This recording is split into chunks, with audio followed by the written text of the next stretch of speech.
बच्चों आप ध्यान रखें बच्चों, आवाज नहीं करें बच्चों। अब जो अपना टॉपिक चल रहा था वो फिर हम कंटिन्यू कर रहे हैं बच्चों, उसे बच्चों देखें।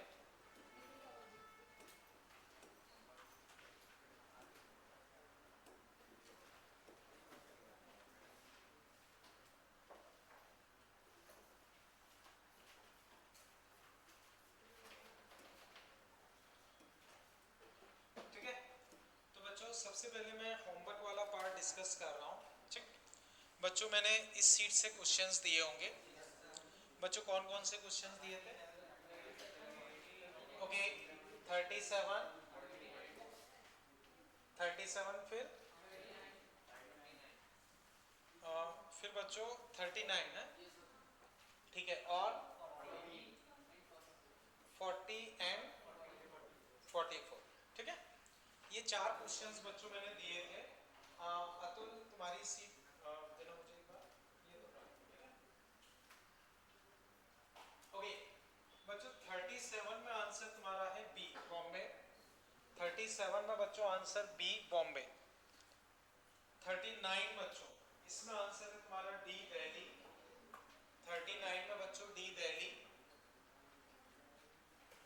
ठीक है, 40 में बच्चों आंसर है तुम्हारा बी, और 44 में बच्चों आंसर डी। 37 में बच्चों आंसर बी। ये बच्चों क्लियर है? यहाँ तक कोई क्लियर डाउट बच्चों? ठीक है, अब बच्चों हम समझते हैं क्वेश्चन नंबर 37। ये बच्चों किस किस से सॉल्व हो गया? आंसर ये आ रहा है, चलो अभी देखते हैं। और कोई? ये आ रहा है, चलो हो सकता है आंसर में मिस्टेक हो या आप लोगों ने मिस्टेक की हो। ठीक है, आशीष तुम बताओ तुमने क्या किया? अच्छा तुम बताओ।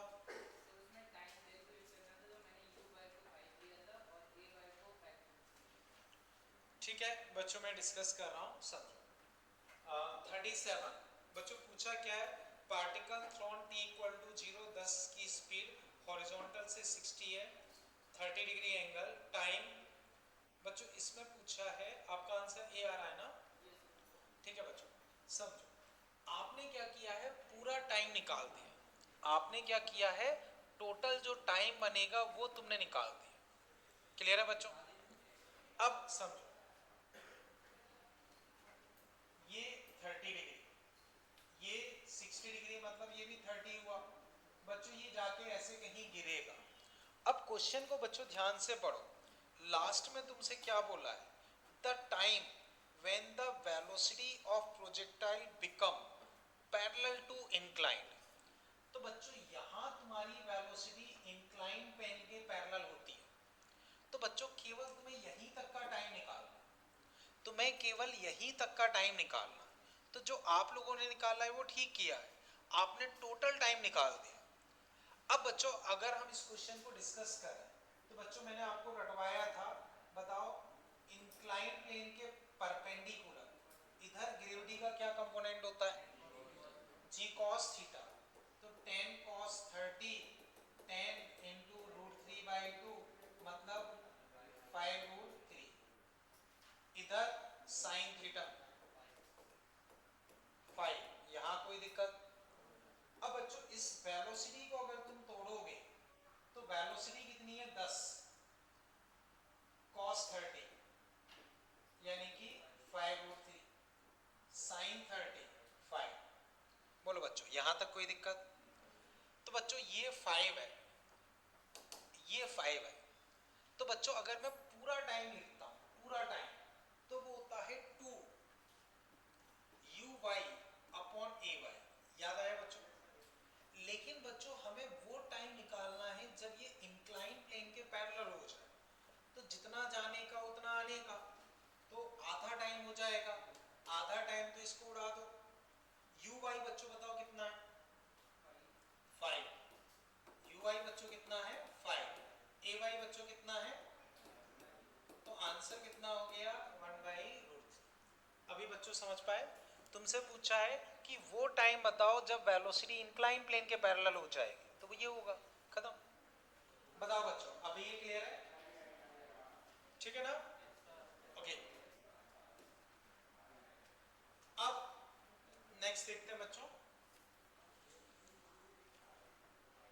37 ये था। 39 बच्चों 39 particle if initial velocity calculate how far बच्चों, ठीक है। ये बच्चों किस किस से हो पाया? अक्सर तुम, आशीष और कोई? ओके अतुल तुम बताओ कैसे किया? कौन सा? थोड़ा सा बता पाओ। सही है सही है सही है बच्चों, देखो बिल्कुल सही है। देखो तुमको इस तरह से दिया है बच्चों, ये एंगल थीटा और पार्टिकल को बिल्कुल परपेंडिकुलर यू से फेंका, बिल्कुल परपेंडिकुलर यू से। तो अब बच्चों मैंने आपको रटवाया है, बताओ इंक्लाइन प्लेन के परपेंडिकुलर एक्सीलरेशन का क्या कंपोनेंट होगा? जी cos थीटा, वो रट जाना चाहिए। इधर बच्चों जी sin थीटा। अब बच्चों हमें ये पता करना है कि भाई ये कितना दूर ऐसे गिरेगा। तो बच्चों इसकी क्या प्रोसेस होती है? सबसे पहले हम क्या निकालते हैं? टाइम। सबसे पहले हम क्या निकालते हैं? टाइम। तो टाइम बच्चों 2 y की वेलोसिटी और y का एक्सीलरेशन बच्चों g cos थीटा। अब बच्चों डायग्राम देख के बताओ y की वेलोसिटी क्या होगी? u, क्योंकि परपेंडिकुलर फेंका है तो पूरी ही y की है, तो u खत्म। ये टाइम आ गया। बोलो बच्चों टाइम में किसी को दिक्कत? क्लियर कर दे? कोई दिक्कत बच्चों यहाँ तक? ठीक है। अब बच्चों तुम्हें क्या निकालना है? रेंज। तो रेंज मतलब x का डिस्प्लेसमेंट। तो बच्चों बताओ x में वेलोसिटी क्या है? 0। तो 0 t हाफ x का एक्सीलरेशन बच्चों g sin theta t square. तो बच्चों हाफ g sin थीटा और इसका स्क्वायर, तो 4 u square g square cos square theta. बच्चों g कट गया, ये 2 टाइम्स। तो बच्चों अब मैच करा लो। मैच कराओगे तो एक cos तो 10 में एडजस्ट हो जाएगा और एक sec में। तो फाइनली बच्चों तुम्हारे पास क्या बचेगा? u स्क्वायर बाई जी, हाँ 2 भी आएगा, tan थीटा sec थीटा। बच्चों अब चेक करके बताओ इसमें कहीं कोई दिक्कत लग रही? समझ पाए बच्चों? तुमने क्या किया? पहले टाइम निकाला। कैसे निकाला? 2 into perpendicular velocity upon perpendicular acceleration, यानी कि u y upon a y. फिर रेंज का फॉर्मूला लगाया u t plus half a t square, खत्म। बताओ बच्चों कहीं कोई दिक्कत इसमें? अभी क्लियर है ये? ठीक है। ये था बच्चों 39। अब 40। हाँ बच्चों ये बताओ किससे सॉल्व हुआ? यथार्थ तुम बताओ कैसे किया? तो टाइम में तुमने परपेंडिकुलर वेलोसिटी तुम्हारी क्या आई?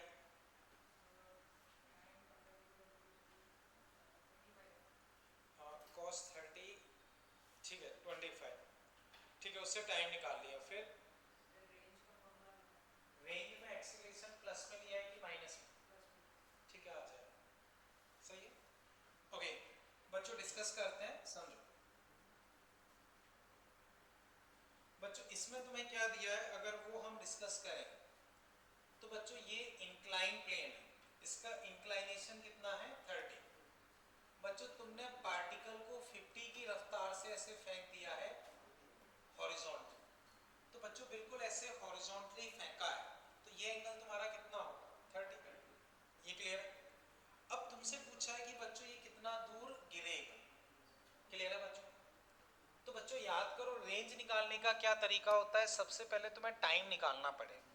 टाइम निकालने के बाद ut plus half a t square लगाना होगा। क्लियर है?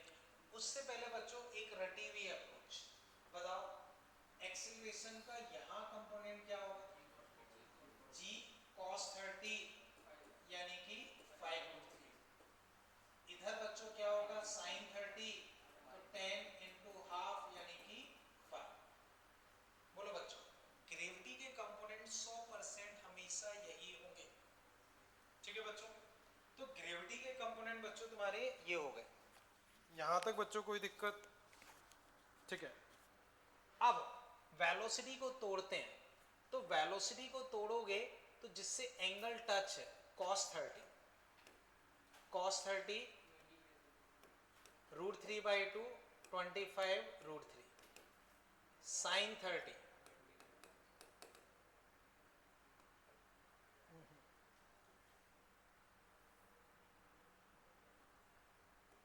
बच्चों 25 sin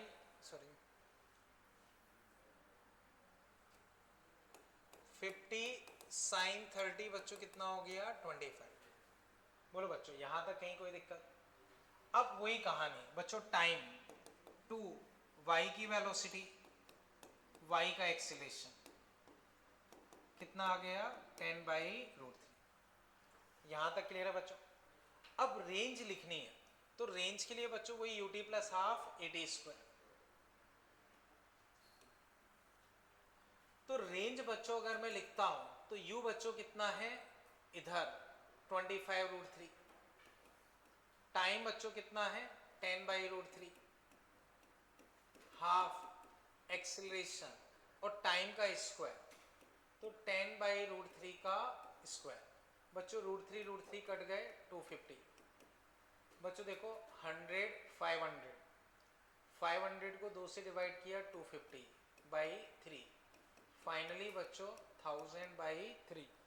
तो 1000/3 बच्चों तुम्हारे पास रेंज आएगी, यानी कि आंसर बी। एक बार चेक करो बच्चों, किसी भी स्टेप में कोई दिक्कत लग रहा हो तो बताओ।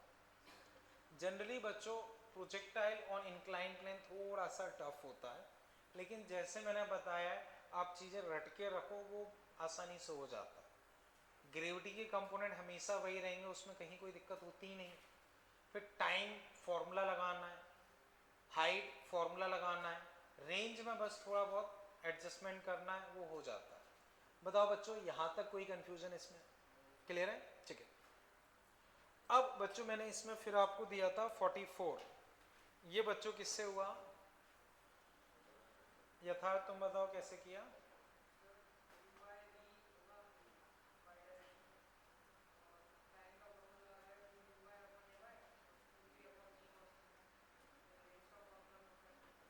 तो रेंज के फॉर्मूले से फिर इसे कैसे प्रूफ कर पाओगे?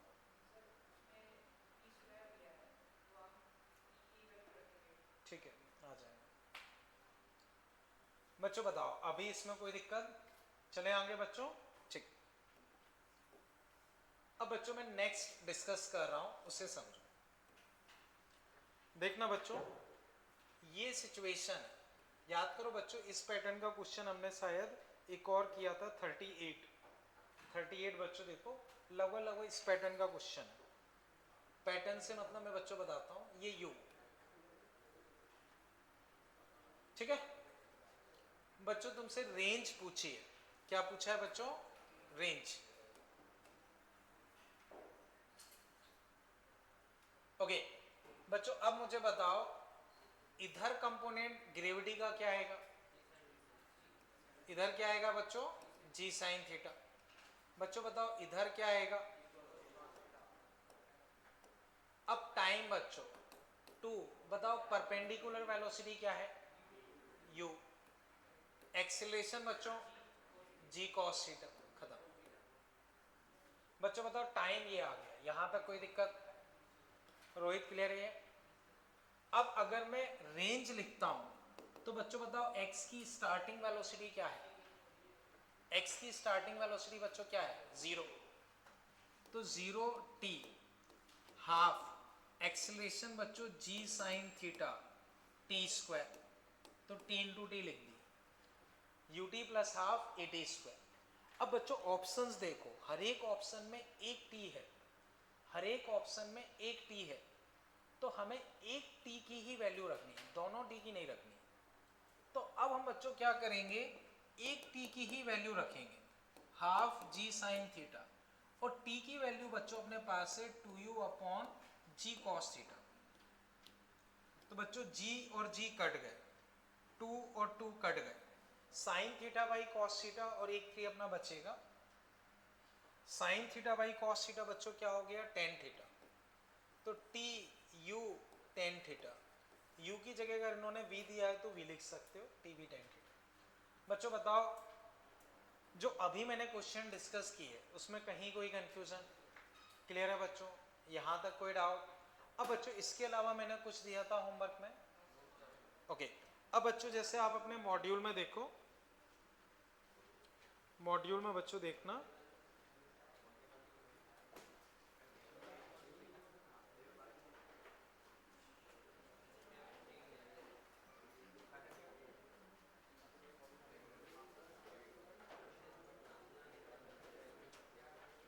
ओके बच्चों देखो पेज 142 क्वेश्चन 29, पेज 142 क्वेश्चन 29।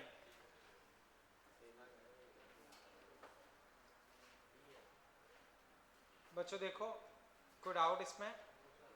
बच्चों जो अभी हमने डिस्कस किया ये वही क्वेश्चन, ये बच्चों बिल्कुल वही क्वेश्चन। अब बच्चों देखो पेज 135 क्वेश्चन 35, पेज 135 क्वेश्चन 35।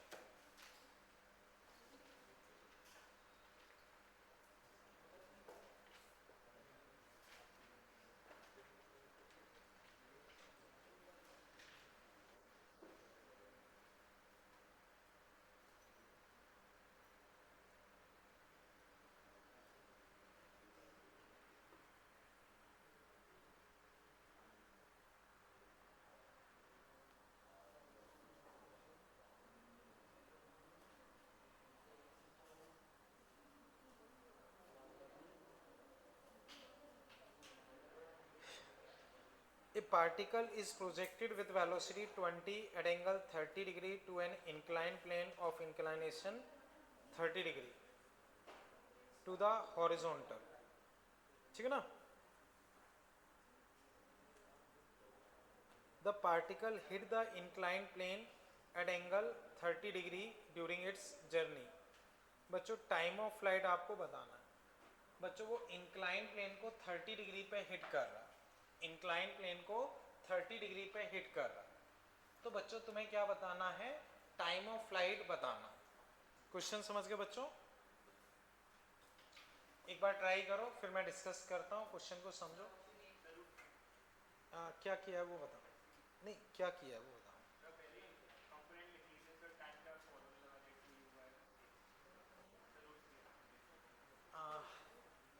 ठीक है बच्चों, स्पीड इन्होंने दे रखी है, तो फिर उस 30 डिग्री का मतलब ही नहीं बचा।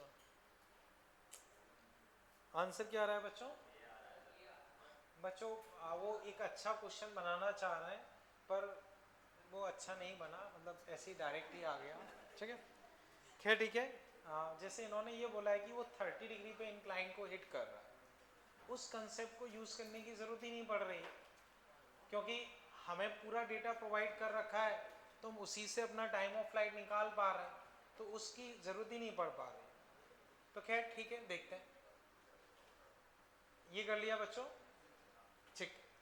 अब बच्चों जो अभी हम क्वेश्चन देखा उसे बच्चों में डिस्कस कर रहा हूं। ये 30 डिग्री है और इससे 30 डिग्री पे 20 की रफ्तार से फेंका है, ठीक है? 30 डिग्री पे 20 की रफ्तार से फेंका है। तो बच्चों अब समझो, एक्चुअल क्वेश्चंस कुछ इस तरह से होना चाहिए था। बच्चों इसको ऐसे फेंका, तो बच्चों ये ऐसे जाएगा, बिल्कुल सीधा ऐसे हिट करे। बच्चों देखना, अगर ये बिल्कुल ऐसे सीधा हिट कर रहा है, जैसे बच्चों देखो वापस बताता हूं,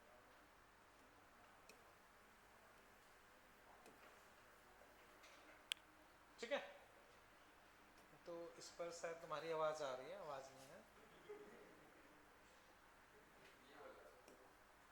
ओके, अब बच्चों देखो, ये 30 डिग्री, ये 20, ये 30, इतना क्लियर है बच्चों? अब बच्चों को 30 डिग्री पे इंक्लाइन को हिट कर रहा है, तो टाइम ऑफ फ्लाइट बताना। तो बच्चों अगर हम सॉल्व करें तो इधर अपना क्या होगा? g cos 30, तो √3/2 5√3, इधर sin 30 5, इसे तोड़ोगे cos 30, 20 cos 30 बच्चों 5√3, sin 30 5। यहां तक बच्चों कोई दिक्कत? अब बच्चों देखो टाइम ऑफ फ्लाइट अगर हमें चाहिए तो 2, y की वेलोसिटी बच्चों 5, y का एक्सीलरेशन बच्चों 5√3, कट गया 2/√3। चेक करो बच्चों कोई मिस्टेक की मैंने? हाँ ये 10 आएगा बच्चों, बच्चों ये 10, ये 10√3, तो 2 इंटू 10 4/√3। ओके बच्चों अब एक बार चेक करके बताओ इसमें कहीं कोई दिक्कत लग रही है? क्लियर है बच्चों भैया? अब इसी को बच्चों में एक और मेथड से बता रहा हूं, इसी को बच्चों में एक और मेथड से बता रहा हूं, ठीक है ना? ये वाला मेथड बच्चों समझ पाए ना? इस मेथड में कहीं कोई दिक्कत? ठीक है, अब दूसरा मेथड बच्चों समझो। तो दूसरा मेथड बच्चों अगर मैं डिस्कस करूं तो उसे समझना बच्चों, पार्टिकल को ऐसे फेंका, अगर वो बिल्कुल ऐसे हॉरिजॉन्टली हिट कर, बिल्कुल हॉरिजॉन्टली ऐसे हिट कर, तो ये 30 डिग्री। बच्चों बताओ ये एंगल कितना होगा? तो क्या वो इंक्लाइन प्लेन को 30 डिग्री पे हिट कर रहा है? और क्वेश्चन में हमें यही दिया है कि इंक्लाइन प्लेन को 30 डिग्री पे हिट कर रहा है। अब बच्चों इंक्लाइन प्लेन को एक बार भूल जाओ, अगर इंक्लाइन प्लेन नहीं होता, इंक्लाइन प्लेन बच्चों अगर नहीं होता तो इसका मोशन कैसा होता? तो बच्चों आप वापस समझो, इंक्लाइन प्लेन को 30 डिग्री पे हिट कर रहा है, मतलब बिल्कुल हॉरिजॉन्टली हिट कर रहा होगा, बिल्कुल हॉरिजॉन्टली हिट कर रहा होगा। अगर इंक्लाइन प्लेन नहीं होता तो ये मोशन होता। तो बच्चों अब normal ground to ground projectile में हॉरिजॉन्टल वेलोसिटी कहां पे होती? टॉप पॉइंट पे। तो बच्चों बताओ normal ground to ground projectile में टाइम ऑफ फ्लाइट क्या होता है? 2u sin थीटा बाई जी, वो टोटल टाइम होता है। तो बिल्कुल टॉप पॉइंट पे जाने का टाइम क्या होता है? u sin थीटा बाई जी। तो बच्चों हमने पिछले मेथड से किया वो सही है, बट अगर हम थोड़ा सा चीजें रिलेट कर पाए, तो अगर वो ऐसे हिट कर रहा है मतलब टॉप पॉइंट पे हिट कर रहा है, तो ये पार्ट हम एक नॉर्मल प्रोजेक्टाइल की तरह से मान सकते हैं। ये एंगल कितना होगा? 60, ये रफ्तार 20। तो अगर हम u साइन थीटा साइन 60 यानी कि √3/2 अपॉन जी, तो u साइन थीटा अपॉन जी बच्चों कितना आ गया? ये √3। मैच ही नहीं किया, करना चाहिए, कहीं मिस्टेक कर दी बच्चों। 2u sine theta by g, u 20, sine theta बच्चों 60 पे √3/2, जी 10, ये कटेगा ये कटेगा √3। इससे बच्चों यही आ रहा है ना? या तो इसमें कोई गड़बड़ है या क्वेश्चन में कोई गड़बड़ है, एक बार चेक करते हैं। 10 2 5√3 4, और यहां से अगर मैं देखता हूं तो 30 डिग्री पे बच्चों को ऐसे हिट कर रहा है। u sine 60, u sine 60 by g, u sine 60 by g बच्चों अगर मैं लगाता हूं तो √3 आना चाहिए, पता नहीं कुछ गड़बड़ है। चलो खैर कोई नहीं बच्चों, अभी मैं एक बार इसको ए आंसर मान के चल रहा हूँ पुराने मेथड से, वरना बच्चों इस मेथड से भी आंसर आना चाहिए। जो हमें डेटा दे रखा है उस हिसाब से इस मेथड से भी आंसर आना चाहिए, या फिर ये रहा होगा कि आंसर उन्होंने इसके हिसाब से दे दिया, और जो 30 डिग्री हमें दे रखा है एक्चुअल में जो ये डेटा है उसमें वो 30 डिग्री पे कभी हिट ही नहीं कर पा रहा। तो वो खैर कोई नहीं, मैं एक बार चेक करके डिस्कस कर लूँगा। पर बच्चों अभी मुझे बताओ यहाँ तक कोई दिक्कत? ठीक है, अब बच्चों याद करो, ग्राउंड टू ग्राउंड प्रोजेक्टाइल में, ग्राउंड टू ग्राउंड प्रोजेक्टाइल में रेंज मैक्सिमम किस एंगल ऑफ प्रोजेक्शन पे होती थी? 45 डिग्री। याद है बच्चों? ठीक है, तो बच्चों आप हेडिंग इस तरह से लिख लो, हेडिंग बच्चों लिख लो u साइन थीटा अपॉन जी। यहाँ पे सेकंड में आर्टिकल में ये भी 30 दे रखा है, वो भी 30 दे रखा है, देख सकते हो?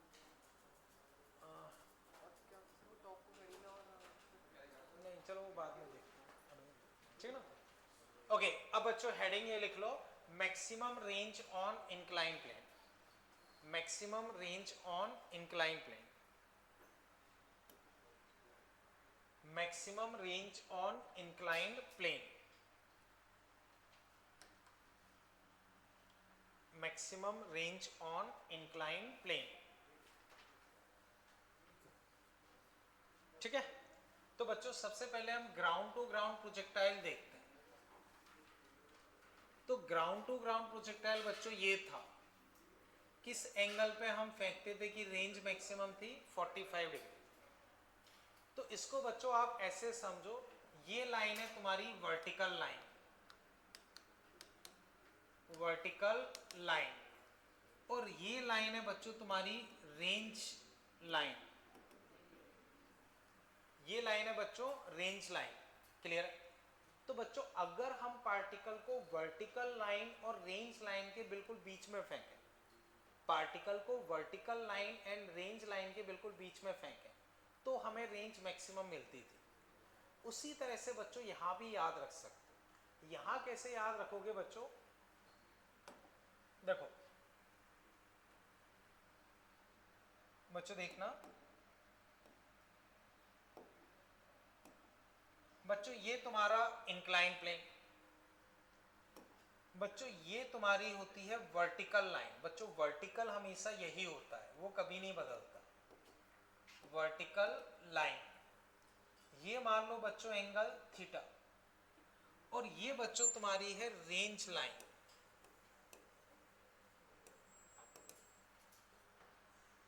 तो बच्चों यहां भी वर्टिकल लाइन और रेंज लाइन के बिल्कुल बीच में फेंको, वर्टिकल लाइन और रेंज लाइन के बिल्कुल बीच में फेंकोगे तो तुम्हें रेंज मैक्सिमम मिल जाएगी। तो बच्चों अगर तुम पार्टिकल को बिल्कुल ऐसे बीच में फेंक रहे हो तो बच्चों तुम्हें रेंज मैक्सिमम मिल जाएगी। अब बच्चों मुझे बताओ, ये पूरा एंगल यहां से लेके यहां हॉरिजॉन्टल तक पूरा एंगल कितना है? 90। तो बच्चों मुझे बताओ ये एंगल कितना होना चाहिए? 90 माइनस थीटा। उसके बीच में हम फेंक रहे हैं, बीच में, तो 90 माइनस थीटा वो एंगल है, तो अल्फा बच्चों क्या होना चाहिए? 90 माइनस थीटा बाई 2। अल्फा की वैल्यू पूछ रहे हैं, ये हम बिल्कुल बीच में फेंक रहे हैं। तो बच्चों वापस बताओ ये पूरा एंगल कितना है? ये पूरा एंगल बच्चों कितना है? 90 माइनस थीटा। तो अब अगर मैं अल्फा की वैल्यू लिखता हूं, अल्फा की, तो अल्फा की वैल्यू बच्चों ये हम इन दोनों के बीच में फेंक रहे हैं, तो 90 माइनस थीटा बाई 2। एक बार बच्चों इतना नोट कर लो, फिर मैं आगे इसको लिखवा दूं। हाँ ऊपर वाले को भी कर लो, उससे रिलेट कर पाओगे कि क्या है। ओके प्रज्ञा एक काम करो, आप बिल्कुल उस साइड शिफ्ट हो जाओ, बैग इधर रख लो, ठीक है, बिल्कुल उस कोने में शिफ्ट हो जाओ, और शिफ्ट हो जाओ, काफ़ी जगह, चिंता मत करो, ठीक है ना।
ठीक है, ओके।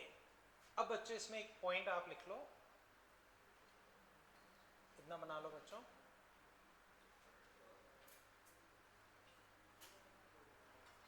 तो बच्चों जैसा मैंने आपको बताया है वैसे ही आप लोगों को प्रॉपर होमवर्क कॉपी बनानी है और हर एक क्वेश्चन की टैगिंग करनी है। वो चीज़ बच्चों याद रहे, टैगिंग करना जरूरी है, ठीक है।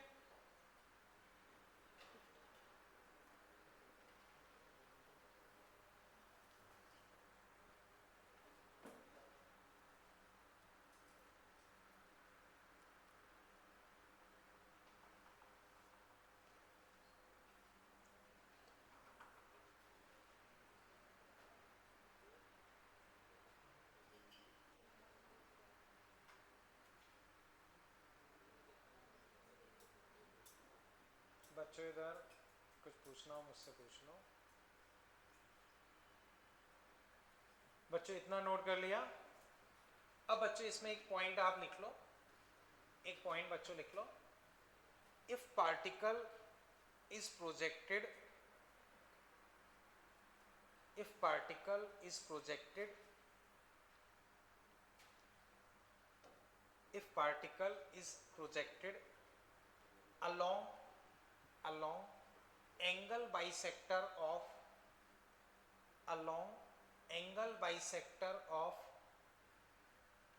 if particle is projected along angle bisector of vertical line and range line, if particle is projected along angle bisector of vertical line and range line, then its range will be maximum. If particle is projected along angle bisector of vertical line and range line, then its range will be maximum. ये चीज clear है बच्चों? ठीक है, आगे बच्चों इस एक थोड़ा सा और लिख लो इसमें। इन अबव केस, इसी में बच्चों आगे लिख लो, in above case maximum range will be u square upon g 1 plus sin theta। बच्चों इस केस में अगर मैक्सिमम रेंज निकालोगे तो वही टाइम निकालो, फिर रेंज का फॉर्मूला लगाओ, सिंप्लीफाई करो, तो रेंज बच्चों क्या निकल के आ जाएगी, u स्क्वायर अपॉन जी 1 प्लस साइन थीटा। ठीक है ना? इसी में बच्चों आगे फिर इस तरह से और लिख लो। यहां तक कर लिया ना? अब वापस देखो बच्चों, मान लो बच्चों ये सिचुएशन है, ये सिचुएशन है बच्चों। अब पार्टिकल को बच्चों ये थीटा एंगल, अब बच्चों ऐसे यू से फेंक रहा है, अल्फा से ऐसे नीचे आके गिरेगा, तो बच्चों अब नीचे की तरफ फेंक रहे हैं, तब भी बच्चों फंडा वही है, वर्टिकल लाइन रेंज लाइन के बिल्कुल बीच में फेंकोगे तो रेंज क्या मिलेगी, मैक्सिमम। तो बच्चों बस ये डायग्राम ड्रॉ कर लो, फिर मैं आगे डिस्कस करूँ।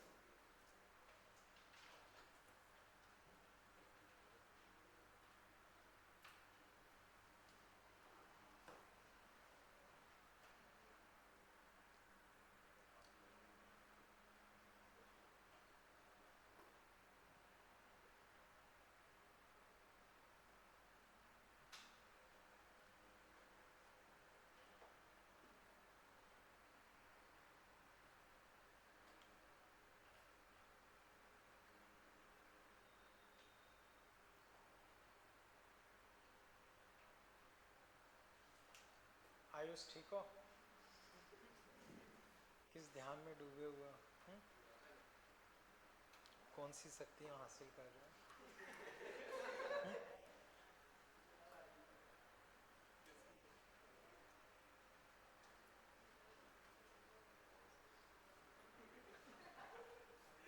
ओके बच्चों यहाँ तक कर लिया, कोई दिक्कत यहाँ तक? ठीक है। अब बच्चों इसमें आप लिख लो, in above case maximum range will be, in above case maximum range will be तो u square upon g 1 minus sin theta। तो in above case maximum range will be u square upon g 1 minus sin theta। तो बच्चों पिछले case में क्या थी, u square upon जी 1 plus sine theta. तो logically सोच सकते हो बच्चों, ऊपर जब फेंक रहे हो तो रेंज कम मिलेगी तो 1 प्लस साइन थीटा, नीचे फेंकोगे तो ज़्यादा मिलेगी तो नीचे छोटा टर्म होना चाहिए तो 1 माइनस साइन थीटा। आएगी कैसे बच्चों? हमने कई सारे क्वेश्चंस किए, जो मैंने एंगल बताया उस तरह से एंगल लेके सॉल्व करोगे, आ जाएगी। क्लियर है बच्चों? यहाँ तक कोई दिक्कत? चले आगे बच्चों। अब बच्चों इसमें कुछ क्वेश्चंस ऐसी देख के आंसर बताओ, मैं लिखवा नहीं रहा हूँ, ठीक है? देखो बच्चों, तो बस ऐसी देख के आंसर बताओ। मान लो ये सिचुएशन है बच्चों, ये एंगल मान लो 20 डिग्री, ये एंगल अल्फा। तो बच्चों बताओ अल्फा क्या होना चाहिए कि रेंज मैक्सिमम हो? अल्फा की वैल्यू क्या होनी चाहिए कि रेंज मैक्सिमम हो? सही है बच्चों, 20 छोड़ दो, ये वर्टिकल लाइन है, ये रेंज लाइन। तो बच्चों ये 20 है, तो बताओ ये बाकी एंगल कितना है? 70। 90 में से 20 गया 70। तो इसके बिल्कुल बीच में फेंकना, तो बिल्कुल बीच में फेंकना है, तो बच्चों ये एंगल कितना हो जाएगा? 35। कोई दिक्कत बच्चों? क्लियर है यहाँ तक? ठीक है। अब ऐसे बच्चों वापस मुझे बताओ, ये मान लो बच्चों 40 डिग्री, 40 डिग्री। अब बच्चों बताओ अल्फा क्या होना चाहिए कि रेंज मैक्सिमम हो? कितना आ जाएगा बच्चों? 25। 40 है तो 50, 25। यहाँ तक कोई दिक्कत बच्चों? चले आगे, ठीक है। अब बच्चों जो ये टॉपिक अपना चल रहा था, ठीक है ना, प्रोजेक्टाइल ऑन इंक्लाइन प्लेन, वो बच्चों ओवर होता है। अब काइनेमेटिक्स में ही हम एक और टॉपिक है, जैसे आपके मॉड्यूल में वो उसी चैप्टर में है। कई जगह बच्चों जैसे 3 अलग अलग टॉपिक होते हैं, रेक्टिलिनियर मोशन अलग, प्रोजेक्टाइल मोशन अलग, रिलेटिव मोशन अलग। तो बच्चों अब जो हम टॉपिक डिस्कस करने वाले हैं वो है रिलेटिव मोशन। तो बच्चों अब तुम लोग हेडिंग लिख लो, रिलेटिव मोशन। हेडिंग बच्चों इस तरह से लिख लो, रिलेटिव मोशन, रिलेटिव मोशन, ठीक है। तो निशाना मैंने तुम्हारा, निशा है ना, तुम एक काम करो वहाँ से उठ जाओ। अच्छा नेहा है कि नेहा उठ जाओ वहाँ से, उठ जाओ वहाँ से। परी तुम पीछे चलिए जाओ, ठीक है ना, ठीक है, आपको बार बार डिस्टर्ब करना पड़ रहा है, तुम आगे आ जाओ, ठीक है।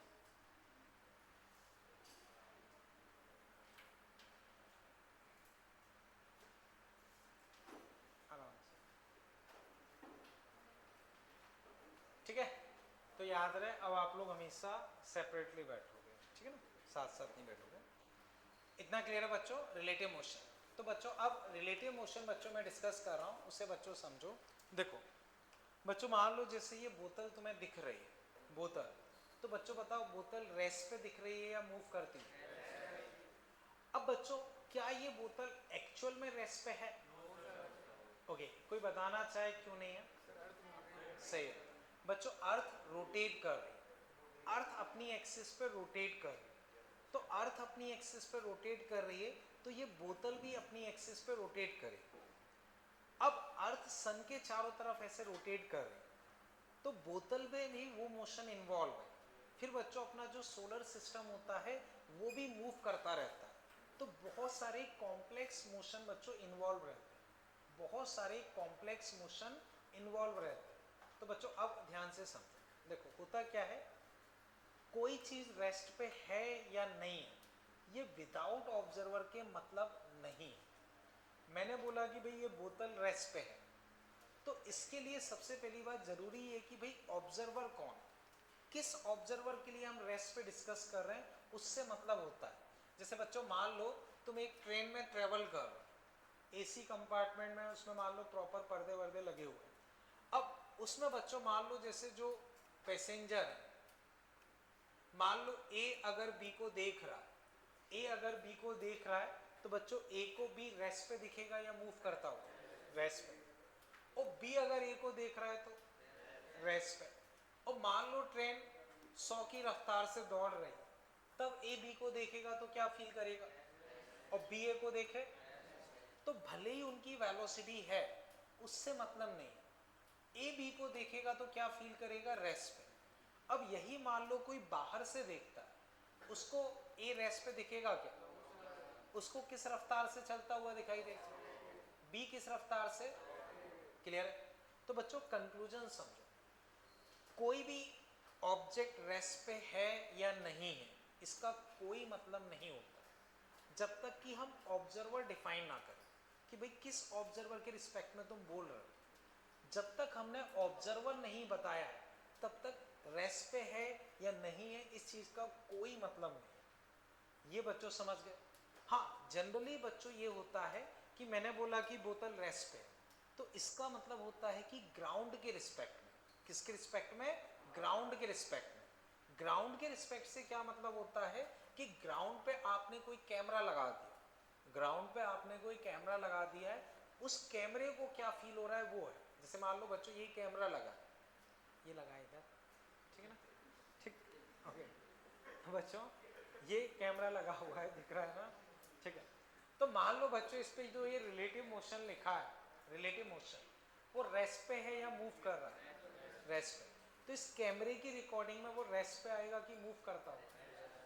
तो बच्चों अगर कुछ भी स्पेसिफाइड नहीं है तो हम ये मान के चलते हैं कि ऑब्जर्वर कौन है? ग्राउंड। ग्राउंड से क्या मतलब है कि ग्राउंड पे कोई कैमरा लगा है, वो क्या फील करेगा वो, या ग्राउंड पे कोई बंदा रेस्ट पे है, ग्राउंड पे कोई बंदा रेस्ट पे है, उससे क्या फील हो रहा है वो मतलब है। जैसे हमने बोला कार की वेलोसिटी 50 मीटर पर सेकेंड है, तो इसका क्या मतलब है? किसके रिस्पेक्ट में? ग्राउंड के रिस्पेक्ट। अगर मैं बोल रहा हूँ, मैंने कुछ भी स्पेसिफाई नहीं किया, मैंने ये बोला कि कार की वेलोसिटी 50 मीटर पर सेकेंड है, तो इसका जनरल मतलब क्या माना जाएगा कि ग्राउंड के रिस्पेक्ट में इसकी वेलोसिटी कितनी है? 50। एरोप्लेन की वेलोसिटी मान लो 900 किलोमीटर पर आवर है, किसके रिस्पेक्ट में? ग्राउंड के रिस्पेक्ट में।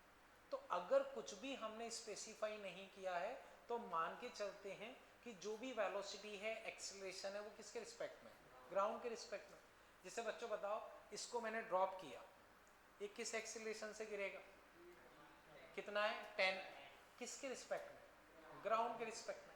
तो अगर कुछ भी स्पेसिफाइड नहीं है तो मान के चलते हैं कि भाई गिवन वेलोसिटी, एक्सेलरेशन जो भी कुछ है वो किसके रिस्पेक्ट में है? ग्राउंड के रिस्पेक्ट में। और ग्राउंड को हम रेस्ट पे मान के चलते हैं। जैसे जो ये ग्राउंड है एक्चुअल में रेस्ट पे नहीं होता है, लेकिन हम उसको रेस्ट पे मान के चलते हैं। इतना बच्चों समझे? तो बच्चों अब रिलेटिव मोशन, उसमें सबसे पहले तुम इस तरह से पॉइंट्स लिख लो। Motion is always defined with respect to some observer, there is no means of absolute rest और एब्सोल्यूट मोशन। तो बच्चों मोशन हमेशा किसी ना किसी ऑब्जर्वर के रिस्पेक्ट में ही डिफाइन होगा। मोशन बच्चों हमेशा किसी ना किसी ऑब्जर्वर के रिस्पेक्ट में ही डिफाइन होगा। मैंने बोला कि कोई बंदा एब्सोल्यूट रेस्ट पे है, उसका कोई मतलब ही नहीं, आप कभी पता ही नहीं कर पाओगे कि भाई वो एब्सोल्यूट रेस्ट पे है या नहीं। एब्सोल्यूट मोशन में है वो भी बच्चों कभी पता नहीं कर सकते। क्लियर है? तो motion is always defined with respect to some observer, there is no means of absolute rest और एब्सोल्यूट मोशन। आगे बच्चों मैंने ये लिखा है, if nothing is specified then we assume that given velocity and acceleration are with respect to ground which is assumed to be at rest। तो अगर कुछ भी डिफाइन नहीं किया गया तो हम मान के चलते हैं कि जो भी वेलोसिटी है, एक्सेलरेशन है, वो किसके रिस्पेक्ट में है? ग्राउंड के रिस्पेक्ट में। और ग्राउंड को बच्चों हम किस में लेके चलते हैं? रेस्ट पे। तो जो भी वेलोसिटी, जो भी एक्सेलरेशन है, वो किसके रिस्पेक्ट में है? ग्राउंड के रिस्पेक्ट में। और ग्राउंड को बच्चों हम किस में लेके चलते हैं? रेस्ट पे। इतना क्लियर है बच्चों? यहां तक कोई डाउट कर लो बच्चों।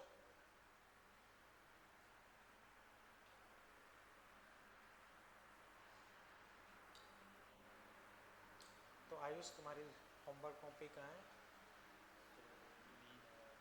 देखो लेके आओ, मैं बार बार बोल रहा हूँ रेगुलर लेके ही आना, ठीक है? और याद रहे प्रॉपर तरीके से उसमें जो भी मैं क्लास में करवाता हूँ वो होना चाहिए। रोहित तुम्हारी कॉपी कहाँ है?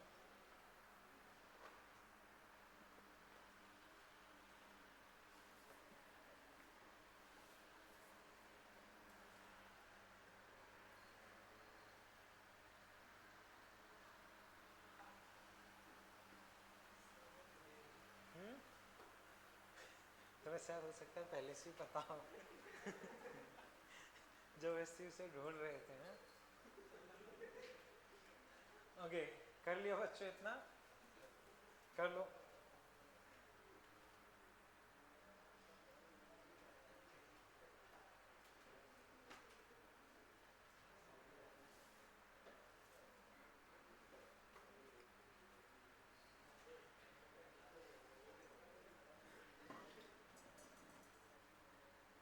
ठीक है, यहाँ तक क्लियर है बच्चों?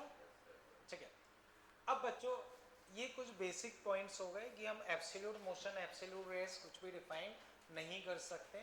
हमेशा मोशन किसी ना किसी ऑब्जर्वर के रिस्पेक्ट में ही होगा, कुछ भी स्पेसिफाइड नहीं है तो वो किसके रिस्पेक्ट में है? ग्राउंड के रिस्पेक्ट में, जिसे कि हम रेस्ट पे लेके चलते हैं। अब बच्चों जैसे पहले हमने चीज़ें पढ़ी थी, पोजीशन, फिर क्या पढ़ा था? डिस्प्लेसमेंट, फिर वेलोसिटी, फिर एक्सीलरेशन। बच्चों सेम चीज़ें अब हमें यहाँ भी पढ़नी, सेम चीज़ें बच्चों हमें यहाँ भी पढ़नी है। तो वो बच्चों देखते हैं। अब हेडिंग बच्चों आप लिख लो relative position, relative position, relative position.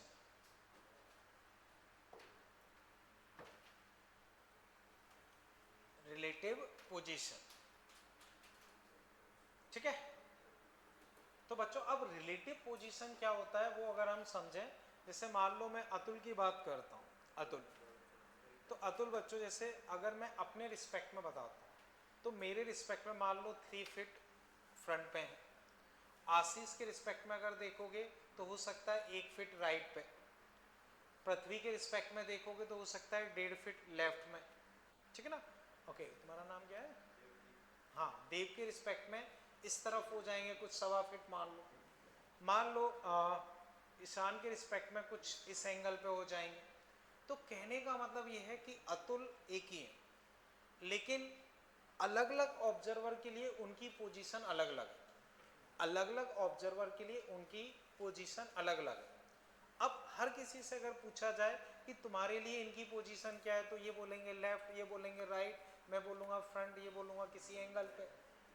तो यही होती है रिलेटिव पोजीशन, कि भाई उस बंदे को, उस ऑब्जर्वर को क्या पोजीशन दिख रही। मान लो जब मैं देख रहा हूं तो फिर ऑब्जर्वर कौन माना जाएगा? मैं।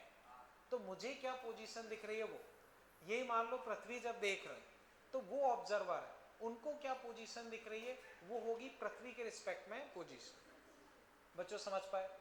तो रिलेटिव पोजीशन से मतलब होता है कि भाई ऑब्जर्वर को क्या पोजीशन दिख रही है। जैसे बच्चों अभी लिखे नहीं, केवल समझो बच्चों, केवल अभी समझना है। देखो बच्चों ये आवाज बंद कर लें।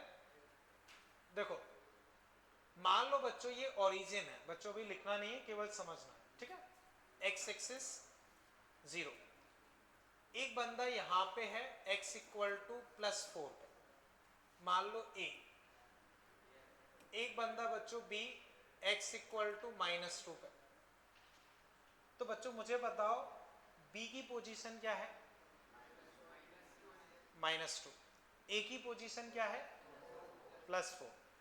अब बच्चों मुझे ये बताओ b अगर a को देख रहा है, b अगर a को देख रहा है तो उसे a कितनी डिस्टेंस पे दिखाई देगा? किस तरफ दिखाई देगा? Right side. तो राइट बच्चों मान लो मैंने पॉजिटिव माना है, लेफ्ट निगेटिव। तो वापस बताओ बच्चों b को a कहां दिखाई देगा? +6 पे, जबकि एक्चुअल में वो कहां पे? +4 पे। तो उसकी एक्चुअल से मतलब नहीं, रिलेटिव का मतलब होता है कि b को क्या दिख रहा है। तो b को a क्या दिखाई देगा? +6 पे। ऐसे बताओ a अगर b को देखता है तो क्या दिखाई देगा? -6 पे। अब बच्चों ये निकालेंगे कैसे? अगर हम मैथमेटिकल फॉर्मूला देखें, मैथमेटिकल फॉर्मूला, तो इसको बच्चों ऐसे लिखा जाता है एक्स ए बी। बाद में बच्चों मैं आपको लिखवा दूंगा, अभी केवल समझो। एक्स ए बी, इसका क्या मतलब होता है? Position of A with respect to B, position of A with respect to B. तो बच्चों जो बाद में आ रहा है वो कौन होगा? ऑब्जर्वर। तो बच्चों इसमें बताओ बाद में कौन आ रहा है? तो ऑब्जर्वर कौन होगा? बी। तो इसके लिए फॉर्मूला बच्चों अपने पास होता है एक्स ए माइनस एक्स बी।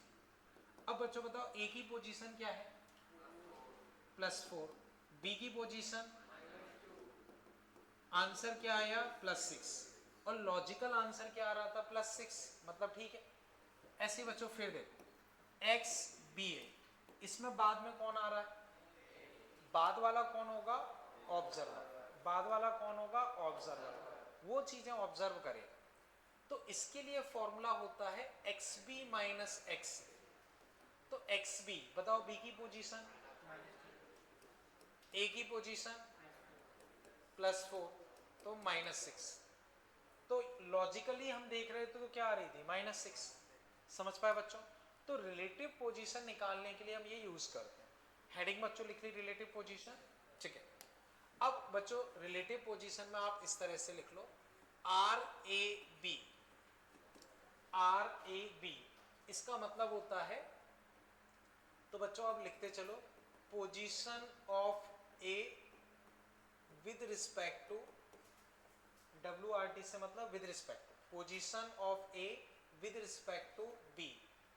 इसी का मतलब होता है बच्चों position of A as seen by B। इसी का मतलब बच्चों होता है B is observer. B is observer. और बच्चों एक मैं नॉर्मल लैंग्वेज में लिख रहा हूं जो मैं काफी ज्यादा यूज करूंगा। जैसे बच्चों मैंने अभी बताया AB, कौन बाद में आ रहा है? कौन बाद में आ रहा है? B। तो बाद वाला कौन होगा? ऑब्जर्वर। तो बच्चों ये मैं ऐसे ही लिख रहा हूं क्योंकि वही मैं यूज करता हूं और उससे चीजें आसान रहती हैं। तो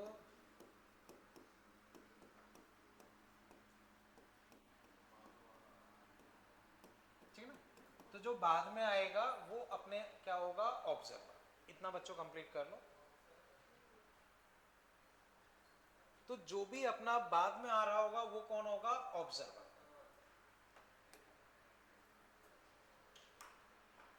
ये चीज क्लियर है बच्चों? अब इसकी वैल्यू बच्चों हम कैसे लिखते हैं? इसकी वैल्यू बच्चों हम लिखते हैं RAB, RA minus RB, RA minus RB। ठीक है, कर लो बच्चों।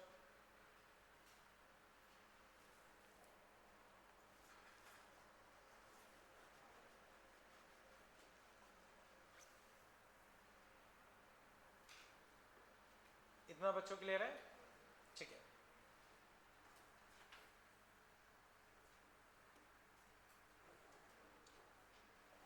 अब बच्चों जैसे देखो अभी हमने क्वेश्चन डिस्कस किया था वैसे ही क्वेश्चन मान लो ये ओरिजिन है। ये क्या है? ओरिजिन। बच्चों ये वाला A x इक्वल टू -3 पे, यहां बच्चों B x इक्वल टू 6 पे, ये बच्चों पॉजिटिव डायरेक्शन, ये नेगेटिव। तो बच्चों वो हम जनरली लेके चलते हैं right side positive, left side negative. Origin ये है बच्चों, ये ड्रॉ कर लो फिर मैं आगे डिस्कस करूँ।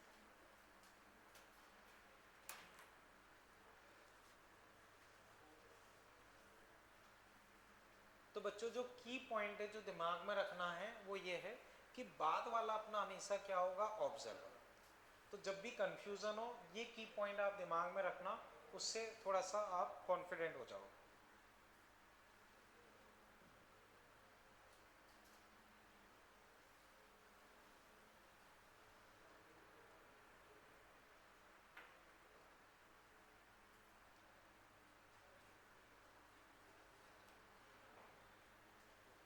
ठीक है बच्चों, अब इसमें लिख लो first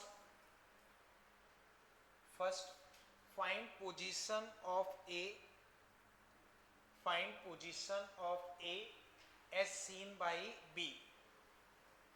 find position of A as seen by B.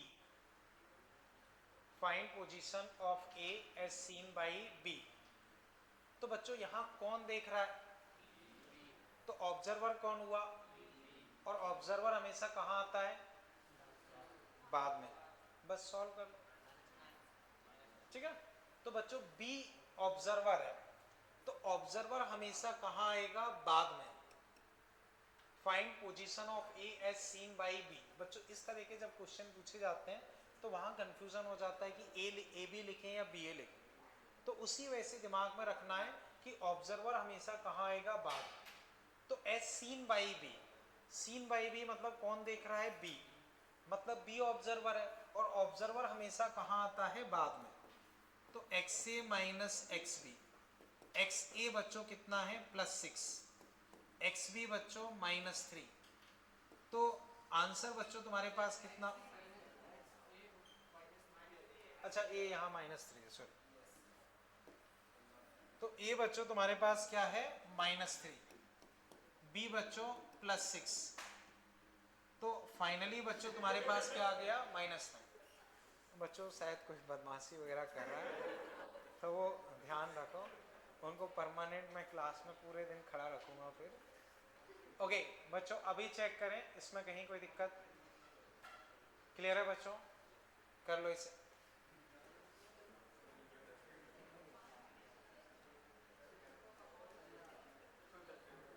तो बच्चों अब सेकंड इसे लिख लो, सेकंड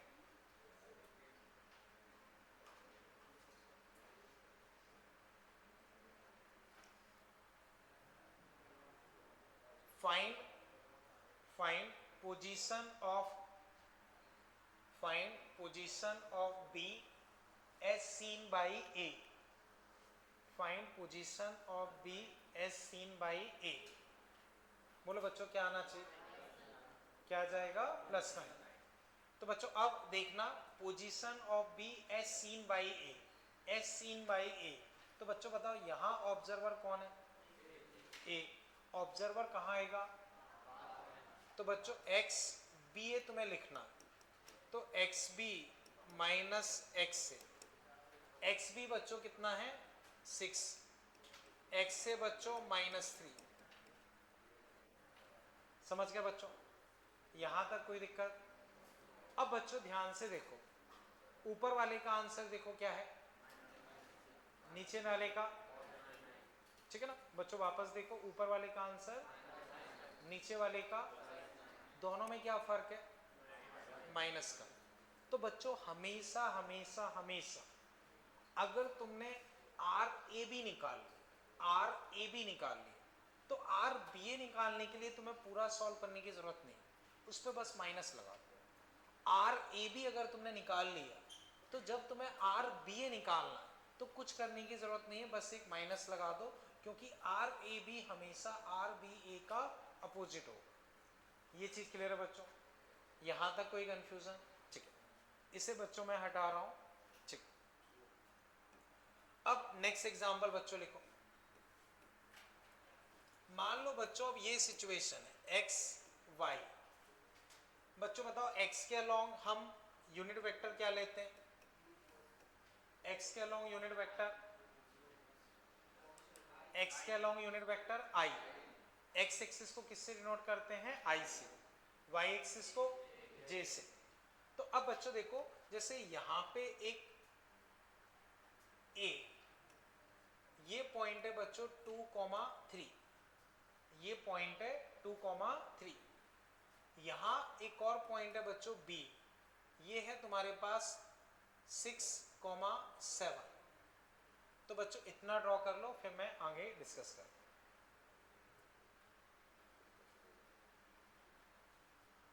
समझ गए ना बच्चों, ए 2,3, बी अपने पास कितना है 6,7, दो पॉइंट है, एक है 2,3, दूसरा है 6,7,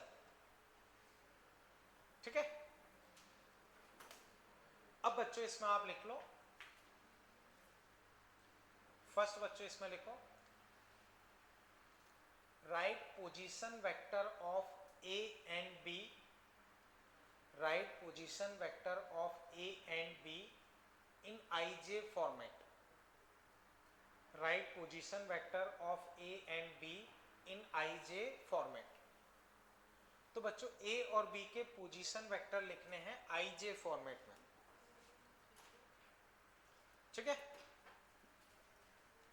right position vector of A and B in IJ format. बच्चों आप हैंड राइज करें जिसने कर लिया हो, दो ही लोग, ओके चलो तुम बताओ।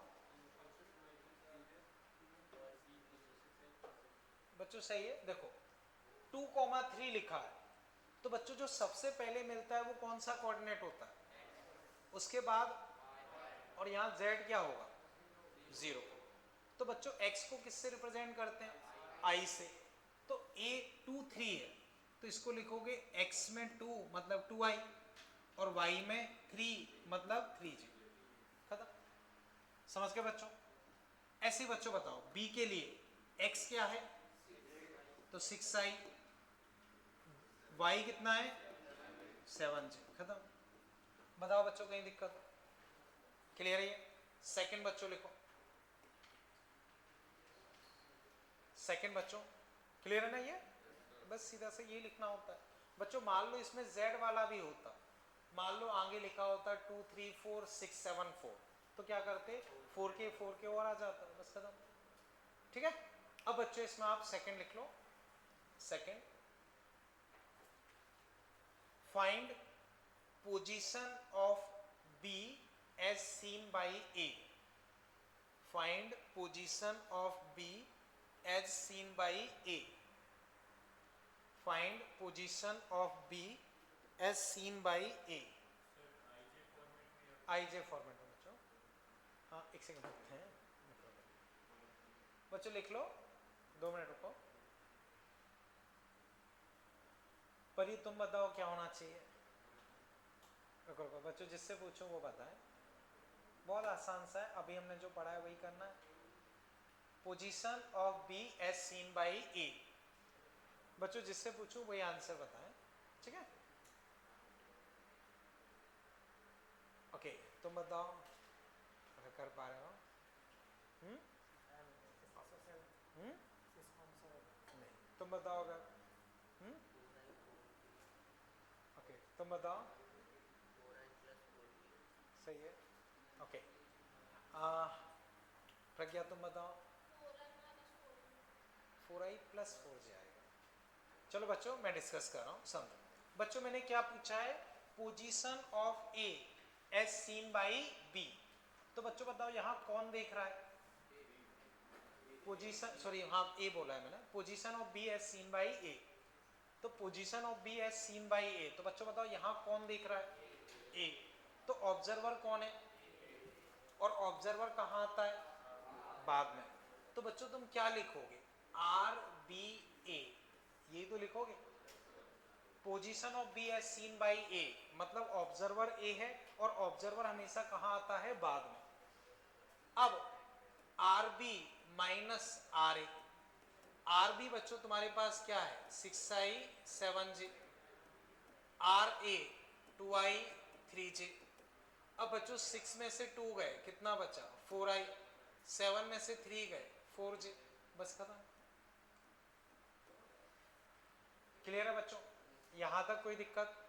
तो R B A position of B as seen by A बच्चों ये आ गया, यहां तक कोई दिक्कत बच्चों? ठीक है, अब बच्चों समझो यहां तक कोई दिक्कत? ठीक, मान लो बच्चों अगर मैं डायरेक्शन ऐसे बोल देता हूं नॉर्थ और ये ईस्ट, नॉर्थ और ये ईस्ट, तो बच्चों ऐसे नॉर्थ ईस्ट ड्रॉ कर लो, फिर मैं आगे डिस्कस करूँ। बच्चों यहां तक समझ पाए ना, यहां तक कोई दिक्कत तो नहीं? ठीक है, उसी में बस थोड़ा कहीं ड्रॉ कर लो नॉर्थ और ईस्ट, ठीक है। अब बच्चों कई बार क्या होता है, इसी का ऑप्शंस अलग तरीके से होता है। आपको ये बोल देंगे position of B as seen by A, option में लिखा होगा 10 metre north west, 10 metre south, 10 metre east, उस तरह से 4-6 ऑप्शंस हो सकते हैं। तो अब अगर हम उसको प्रॉपरली उस फॉर्मेट में निकालना चाहें कि कितनी डिस्टेंस किस जगह है, तो वो बच्चों समझते हैं। 4i 4j, 4i 4j, तो 4i बच्चों बताओ 4i किस तरफ होगा, इधर ऐसे 4, 4j कहाँ होगा, तो ओवरऑल बच्चों क्या दिखेगा, उसे ऐसे दिखेगा। तो बच्चों ये 4 ये कितना होगा 4√2, ये एंगल कितना होगा 45। तो बच्चों ये ईस्ट होता है, ये नॉर्थ होता है, तो ये डायरेक्शन क्या होगी नॉर्थ ईस्ट। तो बच्चों उसे अगर हम एक और फॉर्मेट में लिखना चाहें तो पोजीशन इस तरह से दिखेगी 4√2 इन नॉर्थ ईस्ट। अगर नॉर्थ ईस्ट उस तरह से अगर दिख रहा ऑप्शन है, तो उसे पोजीशन क्या दिखेगी, ए को जब भी देखेगा, ए को जब भी देखेगा तो क्या पोजीशन दिखाई देगी 4√2 डिस्टेंस पे नॉर्थ ईस्ट डायरेक्शन, 4√2 डिस्टेंस पे नॉर्थ ईस्ट डायरेक्शन। बच्चों इतना समझ पाए? यहां तक कोई कंफ्यूजन? ओके, तो ये चीज होती है बच्चों रिलेटिव। उसकी एक्चुअल पोजीशन क्या है? 6 7, लेकिन उसे क्या दिखेगी? वो चीज होती है अपनी रिलेटिव, तो उसे दिखेगा कि 4√2 नॉर्थ ईस्ट। बोलो बच्चों यहां तक कोई दिक्कत? इसी में आगे बच्चों फिर लिख लो,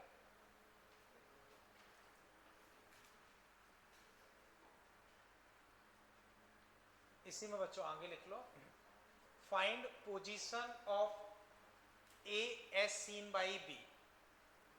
Find position of A as seen by B. Find position of A as seen by B. तो अब B A को देखेगा तो बच्चों आपको सॉल्व करने की जरूरत नहीं है, अभी अभी मैंने बताया था, बस माइनस। तो अगर IJ में होगा तो -4I -4J, और इस फॉर्मेट में बच्चों क्या होना चाहिए?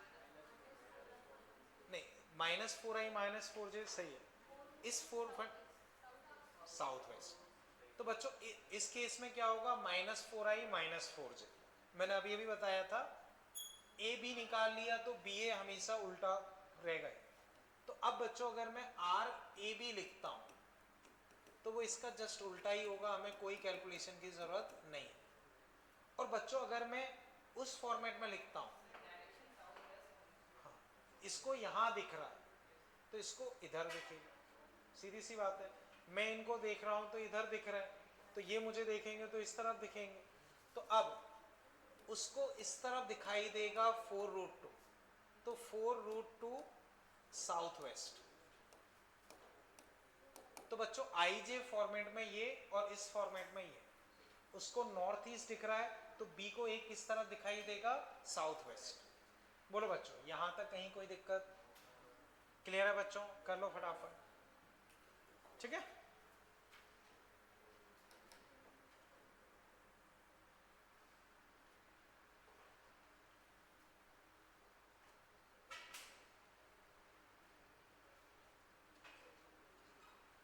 तो बच्चों रिलेटिव पोजीशन क्या होती है वो समझ गए? रिलेटिव पोजीशन, ठीक है। अब बच्चों नेक्स्ट फिर इसमें आप लिख लो, नेक्स्ट बच्चों फिर इसमें आप लिख लो रिलेटिव वेलोसिटी। रिलेटिव वेलोसिटी बहुत हैवी रेजिस्टर है। रिलेटिव वेलोसिटी, ठीक है, ओके। तो बच्चों इसे हटा देता हूं, तो बच्चों हेडिंग आप लोग लिख लें रिलेटिव वेलोसिटी, ठीक है। तो बच्चों पहले एक बार मैं लिखवा देता हूं, फिर आपको चीजें एक्सप्लेन करता हूं। तो बच्चों चीजें काफी कुछ वैसी ही हैं। VAB, बच्चों बताओ इसमें ऑब्जर्वर कौन है? ऑब्जर्वर कौन है? B। और VAB का क्या मतलब होता है? VA minus VB।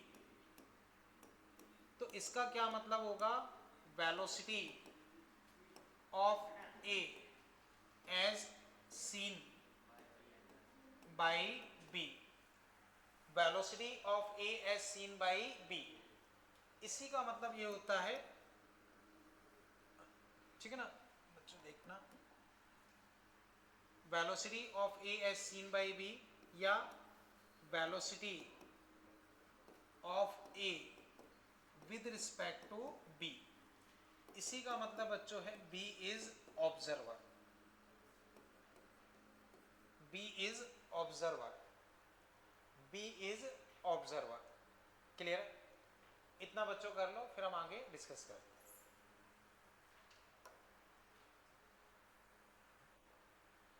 Velocity of A as seen by B, velocity of A with respect to B, और B is observer।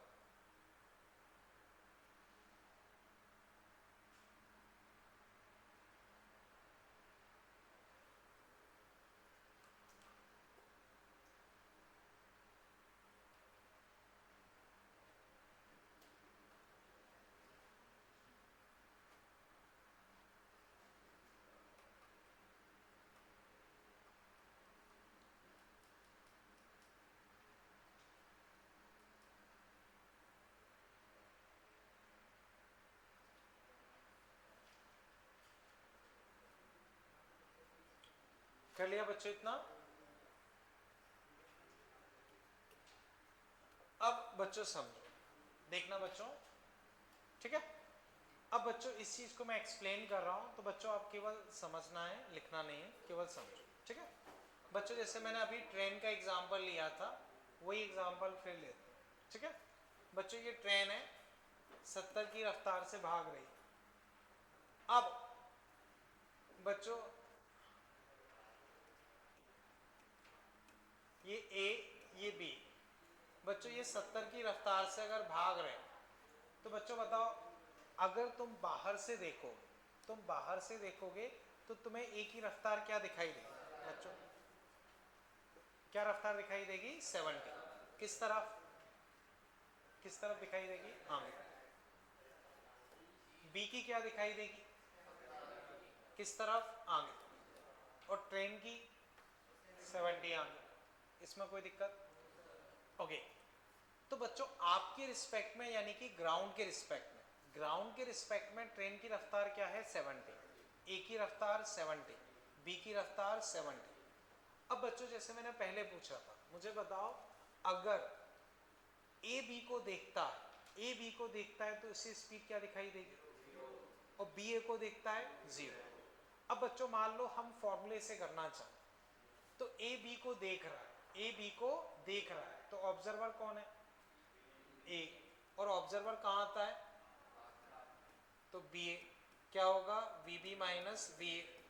70 माइनस 70 कितना हो गया? 0। तो रिलेटिव वेलोसिटी क्या आ गई बच्चों? 0। और लॉजिकली भी पता चल रहा है कि 0 होनी चाहिए। ऐसे बच्चों बताओ, बी ए को देख रहा है, बी ए को देख रहा है, तो ऑब्जर्वर कौन है? ऑब्जर्वर कहाँ आएगा? तो वी ए बी लिखो, v A minus we B, 70 minus 70 कितना आ गया? 0। लॉजिकली 0 आना भी चाहिए, इसमें कोई दिक्कत? ठीक है। अब बच्चों मान लो ये ट्रेन का कंपार्टमेंट है, ट्रेन ऐसे 70 से जा रही, एक दूसरे को कोई देख रहा है, तो स्पीड क्या दिखेगी? अगर ट्रेन इस तरह से बंद है, ये कंपार्टमेंट 70 से जा रहा है, ये सारे पैसेंजर, एक में से कोई भी एक दूसरे को देख रहा है, तो स्पीड क्या दिखेगी? कोई दिक्कत बच्चों? ठीक है। अब मान लो जैसे बच्चों मैं इस तरह से मूव करने लगा, इस तरह मूव कर रहा हूँ सपोज 5 की रफ्तार से, तो तुम्हें मेरी क्या रफ्तार दिखेगी? 5। वो 70 दिखेगी? जो मैं 5 से इधर चल रहा हूँ वही 5 दिखेगी। अगर मान लो मैं इस तरफ 3 से चल रहा हूँ तो कौन सी रफ्तार दिखेगी? ये थी। इधर 4 से चल रहा हूँ तो कौन सी दिखेगी? इधर 4। वो 70 दिखेगी क्या? वो नहीं दिखेगी, वो आपको फील नहीं होगी। तो अब बच्चों समझो ये वाली सिचुएशन, ध्यान से देखना बच्चों, ये ट्रेन 70 की रफ्तार से जा रही, इसमें ये बंदा ए, ये बंदा बी, ए बी या बी ए को देख रहा है, बताओ स्पीड क्या दिखेगी? 0। अब बच्चों मान लो ये इसके अंदर 3 की रफ्तार से ऐसे चल रहा है, इसके अंदर 3 की रफ्तार से चल रहा है, तो मुझे बताओ ए को बी की क्या रफ्तार दिखेगी? 3। अब बाहर से तुम लोग देख रहे हो, ए की रफ्तार तुम्हें क्या दिखाई देगी? ए की 70 और बी की क्या दिखाई देगी? 73। क्योंकि 70 ट्रेन की और 3 उसकी, टोटल कितनी दिखाई देगी? 70। समझ पाए बच्चों? ये मान लो बच्चों अगर वो इधर 5 से जाता, तो अब ए बी को देखेगा तो उसे क्या रफ्तार दिखेगी? 5। 70 दिखेगी? नहीं। और तुम अगर बी को देख रहे हो तो 65, क्योंकि 70 इधर, 5 इधर, 65। समझ पाए बच्चों? इसमें अभी कोई दिक्कत? ठीक है। अब बच्चों हम इसमें कुछ क्वेश्चंस डिस्कस कर रहे हैं तो वो समझते हैं। एग्जाम्पल बच्चों अब इसमें देखो, मान लो बच्चों जैसे ये ए, ये बी, ये जा रहा है बच्चों 10 मीटर पर सेकंड से, ये जा रहा है बच्चों 20 मीटर पर सेकंड से, ये डिस्टेंस है बच्चों 120 मीटर। ठीक है बच्चों, ये डायरेक्शन प्लस ये डायरेक्शन माइनस, ये डायरेक्शन प्लस ये डायरेक्शन माइनस। अब इसमें बच्चों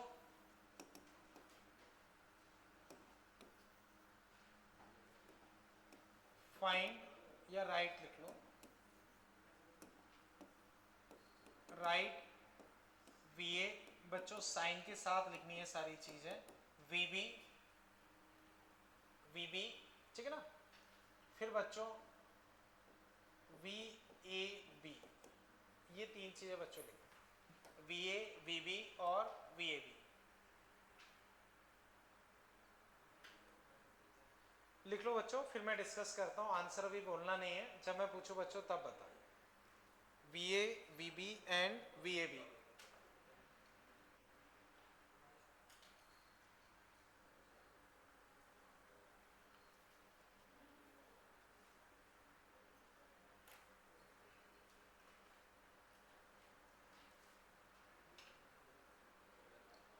ओके, अब